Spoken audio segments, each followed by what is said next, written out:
It was strange that his things didn't even take shape. Could that be? Wait, this thought really stayed with him.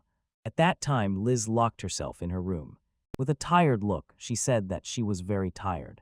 Although it was a luxurious mansion, there were also corners for studying in it. Wonderful, that's exactly how the noble behave, she thought a lot of things. The incredible happened. They defined their profession and even met a prince she had never seen such things before. For everything happened only thanks to Chiffon's invitation. The prince was a craftsman and the duke's daughter. She was his fiancée. Could all this have been just a coincidence? It was terrible. She was so sleepy that her head was spinning, and that was the most important thing. How wonderful this room was, and the bed above was made. In the morning, the main character woke up and went outside. I gladly noticed that it is very pleasant to walk in the morning, refreshing. The temperature outside is wonderful, and suddenly Liz called loudly. She approached him and asked how his night was, and he, confused, asked her what she meant. The girl exclaimed with admiration that she was talking about the bed. She replied that to the touch it was soft and pleasant. She agreed, and asked, "Isn't it strange, even the bed's in?" Apparently, the Duke's villa was built to order. Even the mattress testifies to this. It had 1.5 times more feathers. The thickness of the cotton was chosen so carefully that it seemed as if one could see the master himself at work. But at the same time, why do they feel that they are dissatisfied? To battle, the main hero shouted commandingly. Complete confusion. What is wrong with her? Doesn't she understand that when she is invited as a guest, it looks like she is complaining? Whose fault is this? Liz shouted angrily. When they were already about to leave, he said, with a smile, that they will encounter in the city. Chaffin said that she so much wanted them to stay even longer. Liz replied that they could no longer get closer. Then, after some time, the guard next to her. He rode up to the main hero on a horse and said he would take him in the evening. At that moment, Chris called him and sincerely thanked him for coming. He noticed with displeasure that today everything was somehow too strict. He smiled in response and said that these were his guards. Yesterday he escaped from them. And most importantly, he really wanted to show him something. After some time, he led him to a room completely filled with materials. The main character exclaimed in wild shock. "What is this?" The prince smiled, saying he asked the guards to bring this for him. It so happened that they carried everything straight to his room to use immediately, and he asked in complete shock, "Is this his room, Crescent?" And he added that Chaffin is very happy and truly wants to give something nice to the one he likes. So can he please help him get revenge? If he wants something as a token of gratitude, he will do it. Anything knitting with wool was difficult, so he prepared other materials. He wondered if even a beginner could combine two materials, and the main character whispered, "You." Yes, he could, but he thought, now. He could make a blanket just like yesterday. Let's put the blanket on the table and notice that it was. Although it was full of holes, it did not fall apart, and he gladly agreed. He did not notice this. Karen's hammer had already taken shape, but he could do it because Karen had made a hammer before. In the game, the simplest items could be created from the very beginning, but here everything was different. In other words, if you don't know the structure of an object, you can't create it. This meant that he forced him to make something he wouldn't have been able to make even if he was standing on his head. In a moment, the prince noticed that he had completely run out of threads. The main character assumed that this inventory was probably still too small for now. He looked at the place where the threads stretched long. Seeing a pile of ashes, he screamed in fear. "Is this the crime scene?" Cress excitedly. He raised his eyes to him and noticed that those two had not noticed it yet. Well, yesterday he said that he improved the pillow with fire. Honestly, this morning he tried to improve something with magic. He wondered if that blew. If he had improved it a little, it would have warmed up, but that was all. That's why it happened. MC explained, because the fabric was too flammable. The compatibility of the material with the enhancement was terribly bad, and to fix it, one also needed to skillfully control magic. The prince smiled and said, honestly speaking, he invented a method by which even someone clumsy like him could improve that. The main character fixed the table and thought that this way no one would find out that something had burned here. Holding the book in his hands, he read that restoration is the skill of masters who do repairs. So this is how the threads of magic are unraveled, and destruction of matter always follows. So you can add magical power, he understood. The MC pondered what exactly they had recently talked about. How to give clothes the properties of fire without having that magic itself. Explain that the magical technique of assigning a property can be either simple or extremely complex. It all depends on what it is compared to. First, it is necessary to find out how suitable the property itself and the object itself are. Fabric catches fire easily, and this greatly complicates the matter. For a material that will not catch fire, he chooses metal. He connects two pieces of fabric. It is simple, but sometimes. Bags are made like this, and now, if you put metal with the property of fire inside, nicely done. The antagonist, looking at this, thought, here it is like electric blankets, now everything will definitely be fine. Cress added that this time he wants the blanket to simultaneously fulfill two requirements, to be pleasant to the touch and suitable for outdoor use. He thought that for the outer part, squirrel fur could be used. It is a very soft material and pleasant to the touch. And he will put chainmail inside, so blah. The link will not fall, even when it is only on its knees, but the chainmail is still a bit heavy, so he will make the links thinner and lighter. What will he say about his idea? The main character thought that. The electric blanket is clearly lighter, but for the first time it is really good.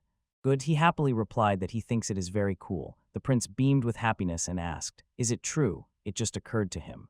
He was worried, then it was necessary to start making the parts as soon as possible. He put a metal bar on the table and prepared to work. The MC exclaimed excitedly, what is he going to do with it? Cress, puzzled, replied that he wants to grind it. He shouted, what is this innocent look? There is another way. First, they make metal wire, then they need to wrap it around a stick. After that, they finally need to cut it.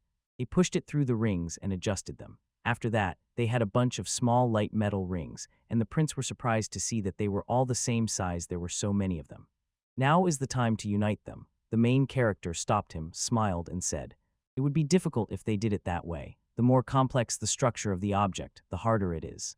The harder it was to add a property, the more links the chainmail had, so now it will be difficult for him. So they should take the simpler path. How could they make life easier for themselves? Did he do it? Any thoughts? Chris paused for a moment, then said that they first. It is necessary to add a property. The protagonist agrees gladly. And they got to work. He began to observe his actions and see many calluses. Look at his hand, pay attention. Crest explained that those were calluses. After fencing training, the MC asked him if he fenced, even though he was a craftsman, and he replied that he is still a prince. How strange it turns out that crafting fascinates him wildly. He is a bit shy, but never. He even thought about creating something with his own hands. The hero noticed that he was still a prince. I agreed and added that this profession simply created problems for someone dear to him. Politics, education, fencing as if he tries, but in the end with all his might hides the fact that he lacks some skill, and it hurts. So this feeling was completely foreign to him. The fan shone with joy because of the gift. He felt very warm in his chest. A desire to create something that blazed inside him flared up. After these words appeared, a pillar of flame appeared instantly. The prince exclaimed excitedly that it was literally burning. MC pointed with his finger to the side and shouted that it was really burning. They were looking for water to extinguish it, but at the end of the day they found water. But at the end of the day they found water. But at the end of the day they found water. But at the end of the day they found water. But at the end of the day they found water. But at the end of the day they found water. But at the end of the day they found water. But at the end of the day they found water. But at the end of the day they found water. But at the end of the day they found water. But at the end of the day they found water. But at the end of the day they found water. But at the end of the day they found water. But at the end of the day they found water. But at the end of the day they found water. But at the end of the day they found water. But at the end of the day they found water. But at the end of the day they found water. But at the end of the day they found water. But at the end of the day they found water. But at the end of the day they found water. But at the end of the day they found water. But at the end of the day they found water. But at the end of the day they found water. But at the end of the day they found water. But at the end of the day they found water. But at the end of the day they found water. But at the end of the day they found water. But at the end of the day they found water. But at the end of the day they found water. But at the end of the day they found water. But at the end of the day they found water. But at the end of the day they found water. But at the end of the day they found water. But at the end of the day they found water. But at the end of the day they found water. But at the end of the day they found water. But at the end of the day they found water. But at the end of the day they found water. But at the end of the day they found water. But at the end of the day they found water. But at the end of the day they found water. But at the end of the day they found water. But at the end of the day they found water. But at the end of the day they found water. But at the end of the day they found water. But at the end of the day they found water. But at the end of the day they found water. But at the end of the day they found water. But at the end of the day they found water. But at the end of the day they found water. But at the end of the day they found water. But at the end of the day they found water. But at the end of the day they found water. But at the end of. At that moment, all the materials lying on the table had already caught fire. Cress exclaimed with a thoughtful expression, could it really have caught fire because it stood too long near the heat source? The main character shouted anxiously, is there even time to think about this? And at that very moment, the guards ran into the room. In the room, they shouted excitedly, "What are they doing here? Raven Cavalier, Cavalier." One of the Verdini family guards was standing outside and noticed smoke billowing from the castle window. They asked confusedly what was going on there, at that time Liz sitting. In the carriage, he noticed with surprise that Miyabi was there alone. Was she all right? It was an invitation from a noble lady, so she could not refuse. But to be honest, she was a little scared. Maybe she just wanted to be near a girl her age that explains all those social norms she constantly ignores, and if Miyabi had been invited, everything would have fallen into place, but why take her along? She understood absolutely nothing, not even the place she so longed to get to. Suddenly, Shafen rejoiced, noticing that the main gates were already closed. Clearly, they had arrived at the Temple of Magic, the Royal Academy of Magic. Soon they got out of the carriage, and step by step headed towards the academy. Mel, looking around, noticed that there were escorts everywhere. There were only escorts everywhere. Only aristocrats are here, Shiffin explained. This academy was created for them, so it probably wouldn't be very interesting for her here. Seeing Liz shining with joy, it became clear she really liked it. "Alicia, could you carry her luggage, please?" The girl pressed her hand to her heart and agreed. After that, the maid looked sternly at Liz and went for the soup. Cases, she was puzzled. Did she really hate her? Shafen irritably said he couldn't believe she showed up. With that attitude, the girl asked in surprise, did she notice it? The Duke's daughter agreed and added that she wanted to deepen their friendship, and it seemed Alicia didn't like that. Liz was completely shocked. She suspected her, but she really just wants to be friends. Shafen added that he considered himself more sensible. She needed to discipline her properly, she exclaimed. Smiling at her, he asked, "Well, are they coming?" After this, they headed to the academy. Later, Liz whispered with horror that it was incredible. She even knew ordinary passersby. As if torn out from their portraits, it was like a celebrity exhibition, Chiffon said with a smile. She shone with joy. She really liked it. The girl admitted that she was even afraid to take it in her hands, but she also wanted to have this equipment herself. The Duke's daughter said that she really liked magic as a science. Why did she love it so much? She replied that she had never thought about it. You need to. A reason to love something, but if we are talking about this and her, Shafen smiled and admitted that she had never thought that magic itself could bring such pleasure. Once she told her that aspirations become poison. It was about her when she was young, about politics, education, and magic. All these things were just tools, a way to achieve the required standards. There was nothing real in them, yes, she put a lot of effort into it, but at the same time. A moment when she could calmly say that she was delighted with the path she had chosen herself. She respected her for that. Liz became very embarrassed, thanked her, and thought that maybe she had misunderstood her. All this time, she just wanted someone to see her as she really is. Shafen cheerfully shouted to her that she had brought her not just on a tour.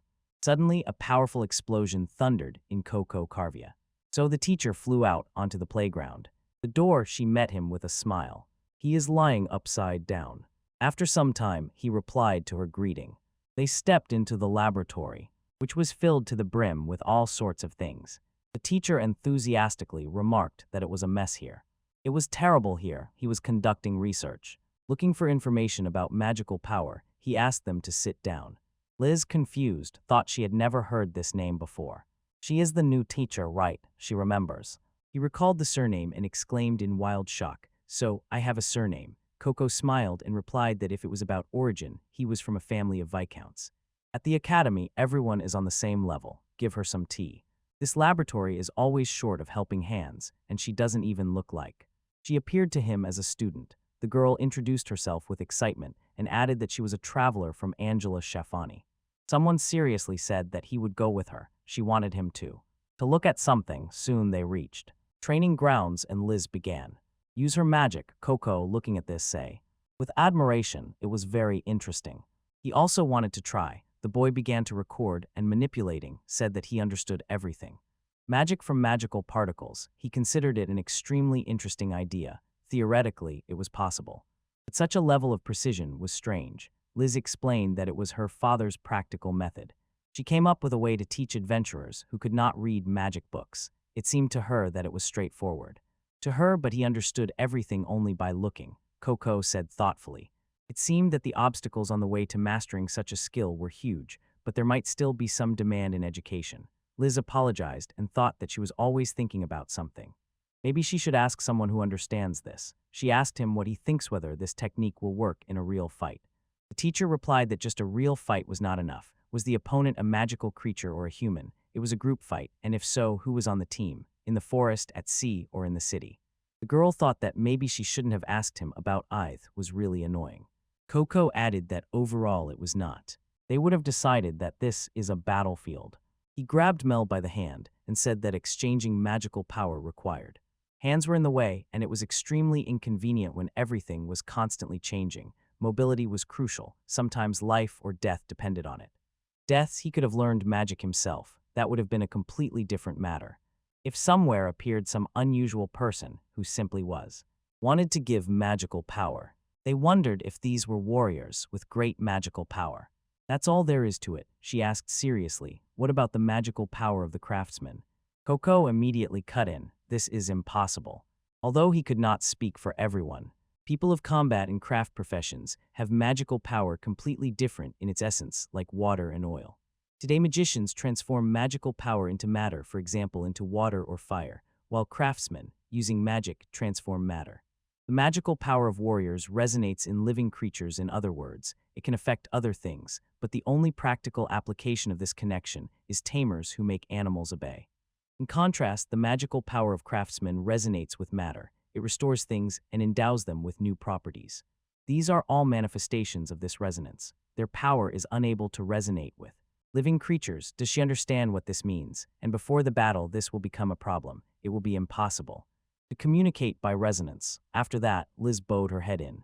She agreed disappointedly, and the teacher thought that within reason this was true. She probably has an amazing father. Confidently exclaimed that magical charge is a technique created based on appropriation magic.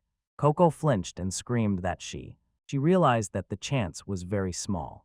They responded with a scream, but according to the established theory, magic was a substance and could not be enhanced. However, with the discovery of the law of magic penetration, a method was invented to change its properties using projectiles. There are still many mysteries about what distinguishes the properties of magical powers. She says that summarizing is difficult, but it is impossible. Miyabi does not have to think only within the bounds of common sense. Even among tamers, there were cases of successfully taming golems, so there are reasons to argue whether golems are living beings. Passing magical power through the palms cannot be done carelessly either. The conditions are very vague. For example, the consent of the object is required, that is, trust. Coco gladly explained who she was, and from this perspective he also agrees. Recent studies say that microscopic creatures may live in the soil. We sincerely thank you for being with us today. Assuming that taming golems is actually taming these creatures, Liz exclaimed seriously that although she understands this is advanced magic, she cannot give up. The teacher objected that, according to Clements, a pioneer in the study of the source of magical energy, evidence to the contrary was already published 5 years ago in Article No.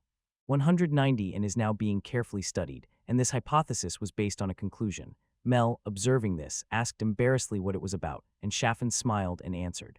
It turned out to be some nonsense. After that, Liz froze speechless and silent. To explain that she was defeated, her data was outdated, and she was quite capable. In which academy did she study? The girl replied that she was self-taught. He exclaimed, wildly shocked. Why did she work as an adventurer? Let her immediately become someone's apprentice. What is she even doing? Liz shouted that getting into a private school is not easy at all, and after all the adventures, she simply has no time. The teacher sharply exclaimed that then she should stop it. She shouted fiercely. If only he did not say it so simply. The boy approached her and calmly said that everything. It was simple. She lacked magic to become an adventurer. He could not understand why she stayed at a job that did not suit her. Liz, confused, asked him, how did he understand this? Coco replied that he understood it when they recently held hands. He only does research on magical power, so he became quite sensitive. Private schools are terribly stingy. Let her knock on the door of the Royal Academy of Magic. She knows how to do it, later. They went out into the corridor. Chiffon said with a smile that the Royal Academy of Magic is a research institution established by the state. To enroll there as a regular student, a recommendation from a titled house or one of the 3 major guilds is required, as well as a recommendation from a current professor. In this country, there simply is no place with better conditions for magical research. Liz wondered, was it for this reason she brought her here, hearing her consent? She thought she wanted to believe her own words. She wanted so much to believe what she was saying. We spoke from the bottom of our hearts with hope for her sake, Liz adds.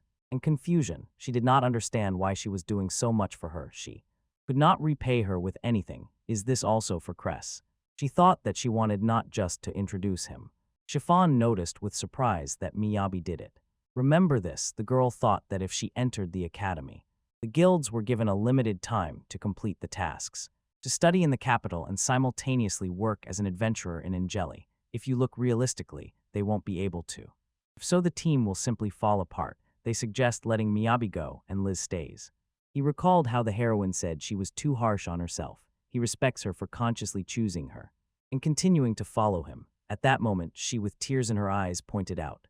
It turned out that she was actually insanely capricious. She simply could not stay. She dreamed of beautiful beds, and even rice would not satisfy her. If Miyabi had not prepared it, she wanted to do research. But as soon as temptation appeared, she became insatiable. She desired this with all her heart, but did not want to give up the life of a traveler. She glanced at someone from behind and thought, how cool he is, he took a risk.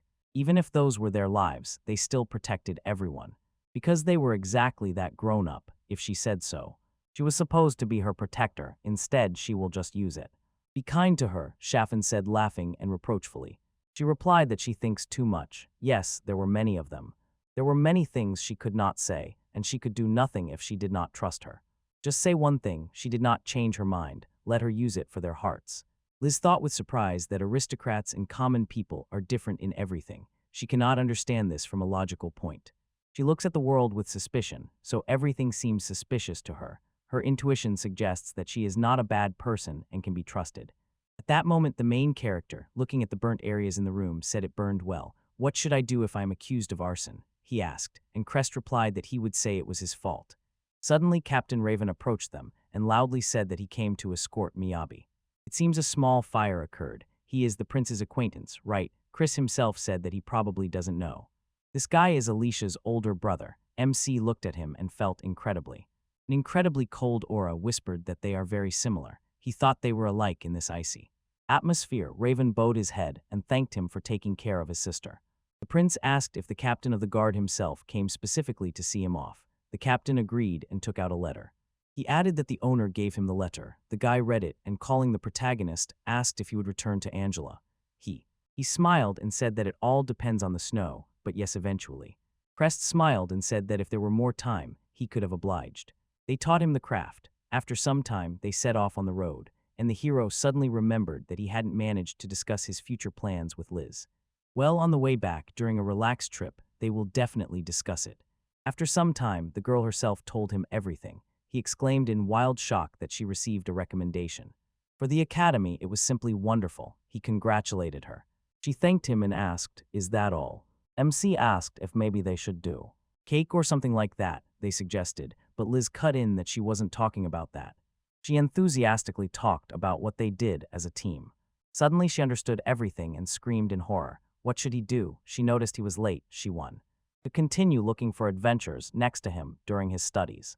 I really beg you, let him stay with her in the capital. The main character asked why she was so worried, and the girl, trembling with nerves, explained that she wanted to voluntarily change the location of their base. Could it be that simple? He thought. Was that exactly what she was talking about? Someone asked if she really agreed with that. After all, Angel, Wise, and Alina were nearby, and also the Radcliffe base. Liz enthusiastically replied that she didn't want to part with all of them, but Liz probably noticed that he didn't even say goodbye to those from the workshop. Horrified, he said he would return there after all. His friends were there, and the team really had broken up. The hero silently hit her on the head. And opening the map, he thought that the distance from the capital to Angela. The distance was about 590 kilometers. Walking there one way would take 2 weeks. And you can't walk all year round. He asked whether to be a traveler. Being an insurer at Angel and studying magic at the academy, isn't that the perfect option? Liz agreed and added that it was impossible. MC replied that maybe it really was possible. So what will help overcome that distance that hinders us? Distance, was it a railway? Liz asked and made sure. Fusion, that was the railway. Perhaps one could say it was a way of training. Transport meant to replace horses, rails, relays. It was moving straight ahead as if an iron box, a kind of transport. She asked confusedly, iron box. Riding straight on the rails, the heroine began to imagine complete nonsense. He missed, shouted at her, and said that he could not do it. It would be much faster if he just showed her something like this. Instantly he created a minecart, and the girl writhed in unbearable pain. They exclaimed in wild shock that, supposedly, this is exactly what they have. They have in the dwarven mining town. She sees a real mine. For the first time he went in a car, smiled, and asked if she understood. It would not take long to explain. Laying these rails it is. Is it possible to travel from Angela to the capital and into the dungeon? Second round, Liz explained excitedly. Why underground? The main character explained this on the screen. Surfacing would be too noticeable. It was teeming with magical creatures there. Didn't she agree? Liz agreed. She screamed in panic that she couldn't say that and was still shocked at herself. He had shocked her more than once before, but this was on a completely different scale. He calmly said that he had already chopped through mountains. Wasn't it too late for her to be impressed? The girl screamed in horror. Did the concept of distance even exist for him? She thought that even in simple crafting, he had previously gone beyond the bounds of common sense. But this moment, could it be called an epiphany? As I said with a thoughtful look. And there was still one problem left. What did she think? Could it be? Liz exclaimed that building something like that without permission was definitely impossible. Only. The production guild controls the roads. It was already on site. It is impossible to build on such a scale without their permission. If they notice, they will catch him. He nervously replied that he had enough skills, but would he manage to build?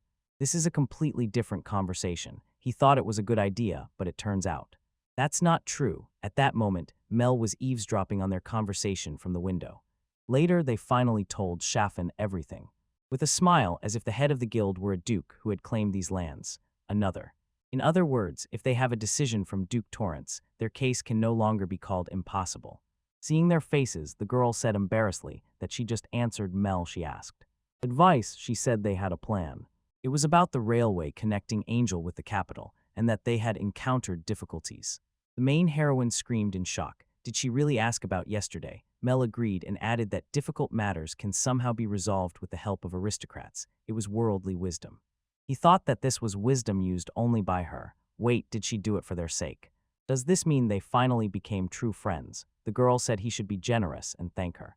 Shafin smiled and said she understood everything, so she intended to keep her adventurer's license while studying at the academy. Mel's story was fragmented, so she didn't really understand what was going on at all, and Liz was anxiously apologizing for the caused fuss. The heroine asked what was more important. She had just said that it was not impossible, wasn't she? The Duke's daughter smiled and agreed. And he added that usually, of course, the production guild proposed public building projects, but earlier it happened that her father himself took on such matters, and he happily noted that if they managed to convince the gullible. Liz stopped him and thought that everything was fine. This person would have no idea about anything strange. She is a nerd. With a trembling voice, he asked why she was making so much effort. These are just the whims of ordinary people. Didn't she think their words were complete nonsense? Shafin replied, simply because she wanted to. She wanted to become their strength if she said so.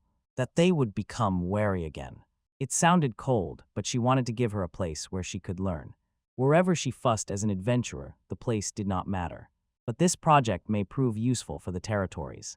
The lands of Angel are poor in resources, and transport here has long been a problem, especially trading with the capital is difficult. And considering this, let them forgive her, but she cannot say that it is for their sake. Liz smiled and said that she did not need apologize. She is happy that she trusted her enough to say this. Because this is for the good of our land. This will give them time to build. Then she will be able to use this railway simultaneously. That's how construction. This is more justified. After some time, the protector, Paganist, pointing with a stick at the map, smiled and said that he is presenting their project to her. Shafin whispered, doesn't he sound like a real pro? Liz replied that such things happen at such moments. MC added, please, allow her to familiarize herself. Materials lay before her. From the capital to Angel is about 600 kilometers. They will lay an underground railway by the shortest route. Mel asked, what is an underground railway? He just happened to be showing a small model of the train, and happily said that he had prepared the model in advance in anticipation. Such questions, she asked what it was, and the main character explained that it was the very machine that would travel the road. According to the plan, horses were not to be used instead. They relied on self-propelled machines. He believed that in modern times, gasoline engines prevailed, in the new ones steam engines, but there were no mechanical construction diagrams, and he did not understand at all how they worked. Skilled enough to create this from scratch, what if we make something that really fits this world? The protagonist smiled and said that they were given wind protection. If you put it like that, it will go, Shafar. Observing, he thoughtfully noted that here they use the power of the wind, like in sailing ships.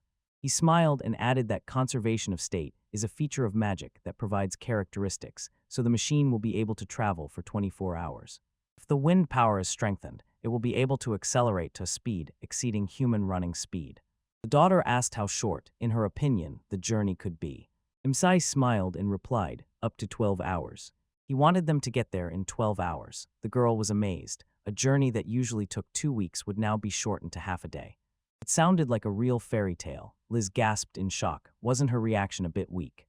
Why wasn't she moved at all? Chiffon smiled and replied that she thought she would be shocked, but the protagonist. Lai said happily that he really liked how vividly she reacted. She replied discontentedly, let him not say it as if she were strange. Chaffin said that maybe it was her father, who was the reason she wasn't surprised. Usually the title and wealth passed through the male line, but as everyone saw, her father decided to give everything to her. When he openly declared this, both common people and aristocrats erupted in protests. They were insurmountable, and it continued. Maybe that's why she began to perceive everything much faster. Liz thought with fear that her gaze had become completely dead. In a moment they went outside, and Chaffin, holding a letter in his hands, whispered that he understood them. It was. For the sake of her father, she added some information there, and the main character happily thanked her, saying that now it was time for them to return to Angel. Liz replied that she still couldn't return. The Duke's daughter explained that to pass the spring entrance exams, she would have to stay in the capital for now. He explained in shock, didn't she enroll by recommendation? Chaffin replied that usually only students of general education institutions can submit research results. Liz said sadly that she was.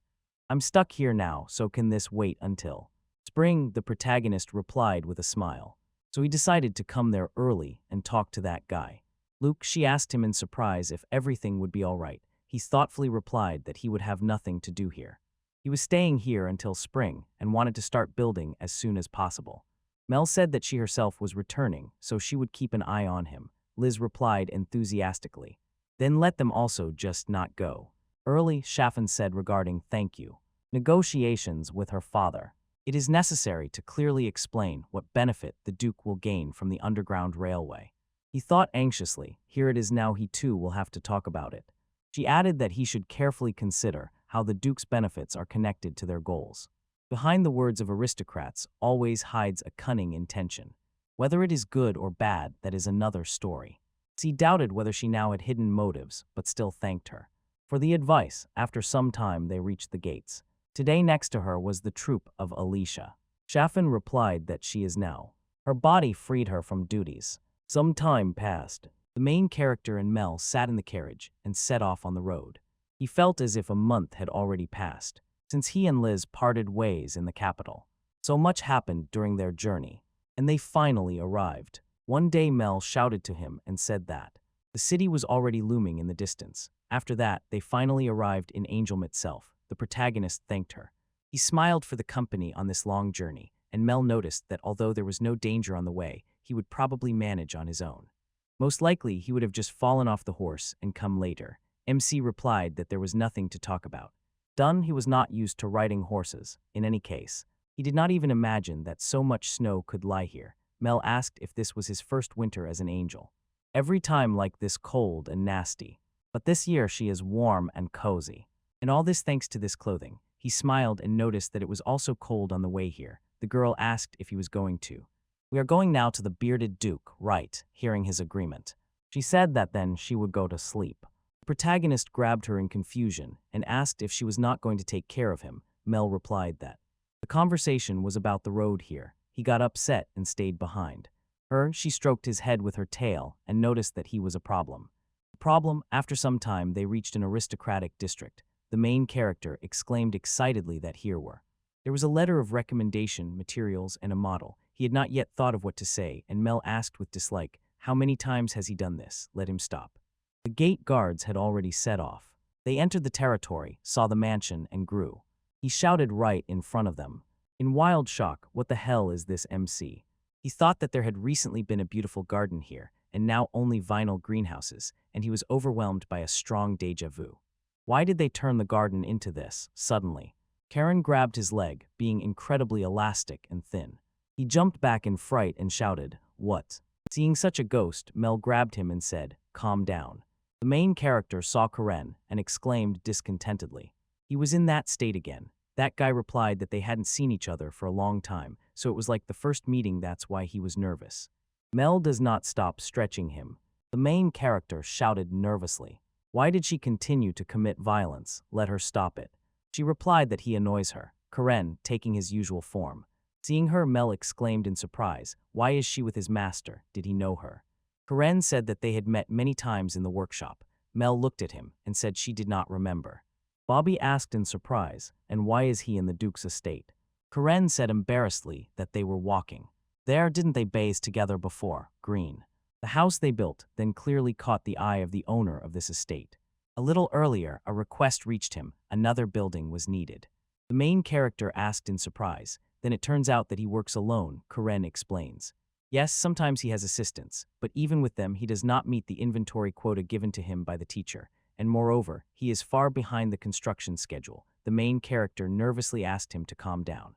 Suddenly Mel thought that she was the only one. The only one, the only one, the only one, the only one, the only one, the only one, the only one, the only one, the only one, the only one, the only one, the only one, the only one. The only one, the only one, the only one, the only one, the only one, the only one, the only one, the only one, the only one, the only one, the only one, the only one, the only one, the only one, the only one, the only one. The only one, the only one, the only one, the only one, the only one, the only one, the only one, the only one, the only one, the only one. Someone approached him and asked him not to cry. He is a professional and he has something that needs to be done right now. Or maybe she is wrong. Karen decisively got up from the ground. And he said everything is exactly as she said, no matter what it costs him. He will definitely make it on time. He looked at him and thought, in just 2 months he became so cool. Aaron bowed before him and asked him to help. In an hour, Karen exclaimed joyfully. As befits a teacher, his speed is the best in the world. Only the boiler remained to be turned on, the main character asked. And why install a water heater in every building? Wouldn't it be more convenient to supply hot water from one place? Suddenly, the clicking of a cane sounded behind them, and everyone understood it was his desire. He asked in shock why he was here, and Trend said those were his words, and he heard that he had arrived. But no one appeared. He heard that they had successfully managed the escort, and his order was also completed without incident. He eagerly awaited future cooperation. Miyabi thought, from a utility perspective, couldn't it be said that this is just a passing ball? Trans noted that he did not expect them to waste time. He spent time in such a place, and it was thanks to him that others arrived earlier. The main character asked, confused, the others. He looked inside the office and noticed Zion. Georgie and Elda were sitting at the table. Trans asked what had surprised him. His proposal was this big. We sit at the table and wait. Suddenly the hero noticed how the toy train rolled. The rails began to slide off the table, and Miyabi thought with fear about the underground railway.